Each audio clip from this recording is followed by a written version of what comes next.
Good morning. Thank you for joining us today. And go ahead and grab your Bible and we'll get started. Jump right into the 27th Psalm. We'll be picking up in the fourth verse. Psalm 27, be picking up in the fourth verse. Excellent Psalm for most of us because sooner or later, all of us feel like David felt in this Psalm. This is a Psalm, again, dealing with trouble and fear. Now, you may not think so just yet, but again, as we said yesterday, the first half of this psalm, David is on the mountaintop. But we're going to get down to verse 7 and see that something has changed, that David's situation has dramatically changed. And so in the first half of this psalm, again, he is singing and dancing. He is on top of the world. He is still, and I think that's good that we see this because I think it's that relationship, that singing and dancing time, those positive experiences with God that allows David to be able to sustain and persevere during the bad times. And so I think it's important for us, like David. You may not write songs or psalms, but again, to in some way keep some type of ledger, some type of account that reminds us of the good times and the good days, so that when the bad days come, we have something to rely on. So we're going to be picking up in verse 4 today.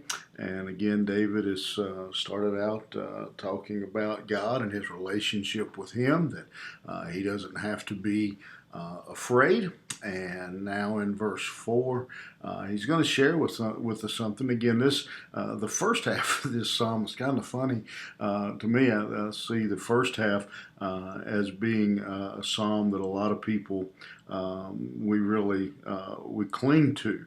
The Lord is my light and my salvation. Whom shall I fear? Or I hear people a lot of times quoting the opening of verse 1, but they don't too often remember the second half of the psalm, where David is in fear and sorrow. But here David is saying in verse 4, his desire. He says, verse 4, one thing have I desired of the Lord, that will I seek after, that I may dwell in the house of the Lord all the days of my life, to behold the beauty of the Lord and to inquire in his temple. What a great verse, a great prayer. That would be a great prayer for all of us to pray, to dwell in the house of the Lord, to behold the beauty of the Lord. That's a tremendous prayer that David was praying. What mattered to him, what was important to him, was to be in the presence of the Lord, to experience the realness of God. And so David's desire here is to experience and to know that presence. Again, if you remember in the 23rd Psalm, he had used the phrase, I'll dwell in the house of the Lord forever. That was, again, David's desire. It was his passion to be in the presence of God, to behold, he says here in this verse, to behold the beauty of God, to inquire, he says, in that verse, that I might inquire of him, that I might be able to go there and to inquire in the temple.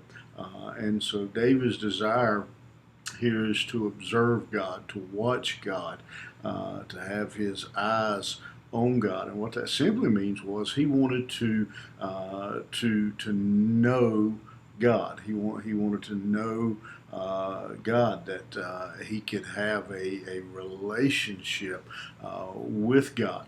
And when I think of that, sometimes, and my kids will pick on me a lot of times that they say, you know everybody in town.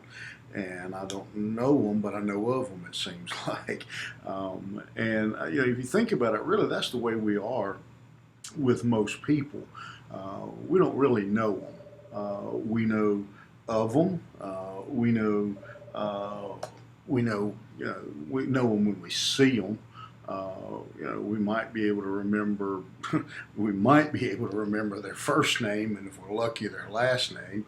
But we really, I mean, you stop and think about how many people do you really know? We know our spouse, our children, our parents. We know what they like. We know what they don't like.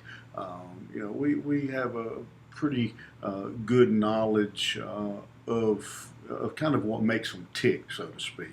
But most people, truly, we don't really know. I mean, and that's not. I don't mean that in necessarily a bad way. It's just it's kind of hard to do. To really know intimately a lot of people. I mean, you stop and think about how many people do you actually know their birthday? How many people do you know their anniversary? How many people do you know their favorite food? We know them when we see them, we speak to them. Again, we might even use their name if we're lucky that day. The older we get, the harder that is to do. But again, even people we go to church with, some of what I hope are some of your closest relationships, really, if you stop and think about it, are not that close. I mean, a lot of them you only see or talk to, maybe one day a week or whenever you're at church. You don't really have any real. And again, please don't take that in a negative fashion. I mean, it's just the nature of life. We can't really know but so many people. We just don't have. There's not enough hours in the day for us to get a real deep knowledge of a lot of people. I mean, just a few people in our family. It's hard enough to keep all that straight. So my point is, I think a lot of people are that way in their relationship with God. They know who God is. They know He's got a, they know He's got a, they know He's got a book. They know He's got a church. But we really don't have an in-depth knowledge and relationship with God. And that's David's desire. And that would be my prayer for us today, is that we would move deeper, further in our relationship and our walk with God, to not just be content to know of God. Maybe that's the way to say it. That we just know of God. Listen to David's words again. One thing have I desired of the Lord, that will I seek after, that I may dwell in the house of the Lord all the days of my life, to behold the beauty of the Lord and to inquire in His temple. David wanted to go and to be in the most innermost parts of the temple. He wanted to be in the very presence of God, to experience that, to walk with God, to walk closely with God. That was his heart's desire. And again, I'm not sure that in most cases that's the desire of our heart. We want to know God close enough to be able to squeak into heaven, I guess you'd say. But David wanted a deeper relationship with Him. As we, with our spouse, we know, their birthday, their anniversary, the color of their eyes. We know the foods they like, the foods they don't like. We know the music they like. We know the music they don't like. We know the clothes they like. We know what size clothes they wear. We have that deeper relationship with them.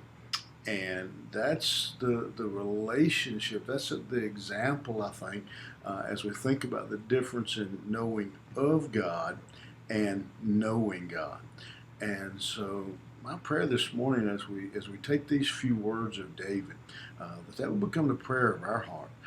That would become again the desire of our heart, that we would dwell in the house of the Lord, that we would be able to behold the beauty of the Lord, and to inquire in His temple, that we would go beyond just knowing of God and move on to a point where we know God, where we walk with God, where we have that intimate relationship with Him, that it's not just a Sunday at church relationship, but that it is a growing, developing, walking with God relationship.